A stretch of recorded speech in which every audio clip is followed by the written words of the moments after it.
বরের যদি মাথা ঘোরাতে চাও কিংবা করে দিতে চাও পাগল, তাহলে এই মেকআপ লুকটাই যথেষ্ট। বরের পাশাপাশি আত্মীয় স্বজনরাও পাগল হয়ে যাবে।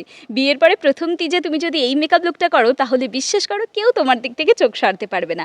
আমি জানি না তোমরা কে কী রঙের শাড়ি পরবে, তবে তোমার শাড়ির রং যদি এরকম ব্লু এবং পিঙ্কের কম্বিনেশনে হয়, তাহলে এই মেকআপ লুকটা তোমরা অবশ্যই ক্রিয়েট করতে পারো। বিশ্বাস করো এত গর্জিয়াস যে তুমি হবে সেই দিনের একেবারে শো স্টপার। তোমার দিক থেকে তোমার বর কেন, তোমার পুরো শ্বশুরবাড়ির পরিবার কেউ তোমার দিক থেকে এক মুহূর্তের জন্য চোখ সরাতে পারবে না, এটার গ্যারেন্টি আমি দিচ্ছি। সিম্পল প্রত্যেকটা জিনিস স্টেপ বাই স্টেপ আমি তোমাদের দেখিয়েছি। কোনো যদি প্রবলেম তোমরা বুঝতে না পারো, তাহলে অবশ্যই আমাকে কমেন্ট করো। প্রোডাক্ট যদি জানতে চাও সেটার জন্য কমেন্ট করতে পারো, আমি ডিটেলস বলে দেবো। আর এই মেকআপ লুকটা কমপ্লিট করার পর জাস্ট একবার দেখো, ওয়াও, আমি নিজের প্রেমে পড়ে যাচ্ছি। এত সুন্দর মেকআপ লুক, ও মাই গড, তার উপর সিঁদুর, ওহ, 100-ই 100। তোমাদের কেমন লাগলো অবশ্যই কমেন্ট করে জানিও। আজকের জন্য টাটা।